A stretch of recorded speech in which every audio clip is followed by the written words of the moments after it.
직장인 A는 프로젝트 마감을 위해 1년 동안 하루 14시간 이상 일했다. 주말에도 집에서 일하는 날이 많았다. 그는 종종 어지러움을 느꼈고 동료들에게 짜증내는 횟수가 늘었다. 밤에는 남은 일을 걱정하느라 불면증에 시달렸다. 워킹맘 B는 단 하루도 쉴 틈이 없다. 출근 후에는 회의와 업무를 처리하고 퇴근 후에는 집안일을 하고 아이들을 챙기기 바쁘다.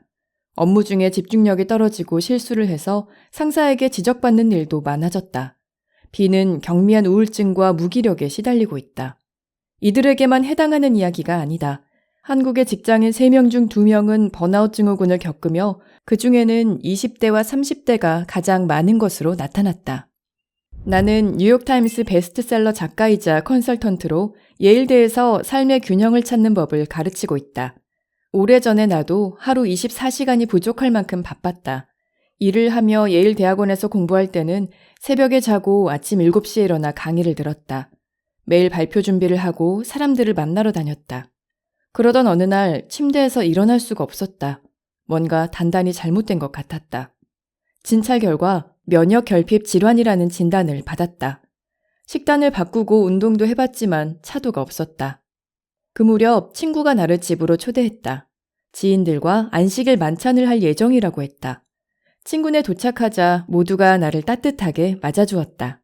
나는 그곳에서 평온한 기운과 함께 힘든 한 주가 끝났다는 안도감을 느꼈다. 우리는 매달 한 번씩 만나서 저녁을 함께 했고 일주일 동안의 피로를 씻어내면서 일과 삶의 균형을 맞추는 법을 배웠다. 그러자 건강이 차츰 나아지기 시작했다. 마침내 나는 일주일에 한 번은 완전히 멈춰야 한다는 사실을 깨달았다. 그리고 토요일을 나만의 오아시스 타임으로 정했다. 오아시스 타임은 지친 나를 회복할 온전한 쉼의 시간이다. 쉼이 없으면 어떤 일을 왜 하는지도 모른 채 계속 일에 매달리며 살아가기 십상이다.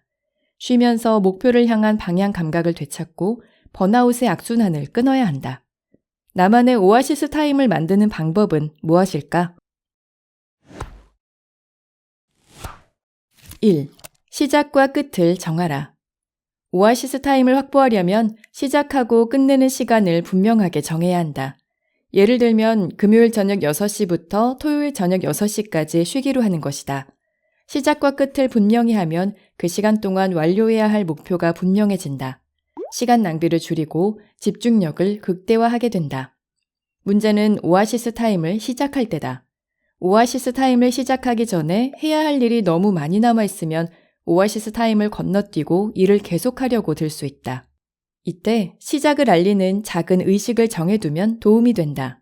향초를 켜거나 특별한 음악을 듣는 것이다. 밖으로 나가 몇 분 동안 걷는 것도 좋다. 매주 같은 의식을 치르면 몸과 마음이 가라앉으면서 저절로 오아시스 타임을 위한 준비 모드로 들어가게 된다. 같은 방식으로 오아시스 타임을 끝낼 때의 의식도 정해둔다. 나는 금요일 저녁 6시가 되면 일을 멈추고 집을 청소한다. 청소가 끝나면 샤워를 하고 깔끔한 옷을 입는다.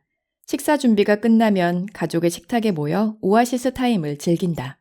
토요일 저녁 6시가 되면 향초에 불을 붙이는 의식을 시작으로 일주일 동안 이루고 싶은 바람을 이야기한다. 오아시스 타임을 끝내고 희망차게 한 주를 시작한다. 2. 삶을 음미하라.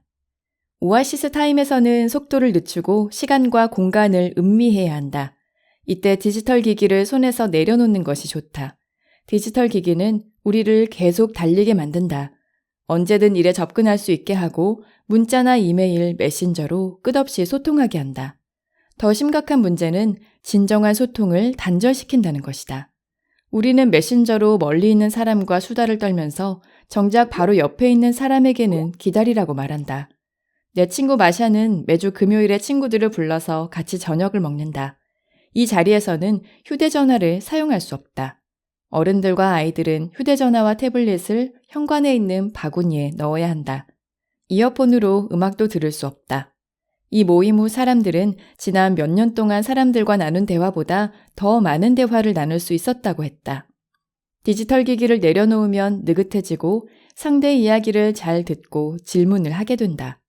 새로운 눈으로 서로를 바라보며 더 깊이 이해하게 된다.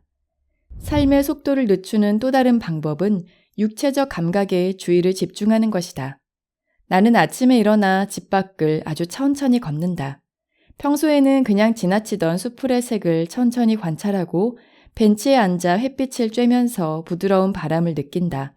속도를 늦추고 삶을 음미하면 경외감이 느껴진다.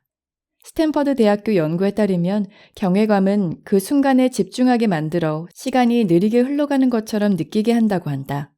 속도를 늦추면서 감각에 집중하는 연습을 하라. 매 순간을 음미할수록 삶에서 누리는 축복을 더 잘 느낄 수 있다. 3. 아무 목적 없이 놀아라.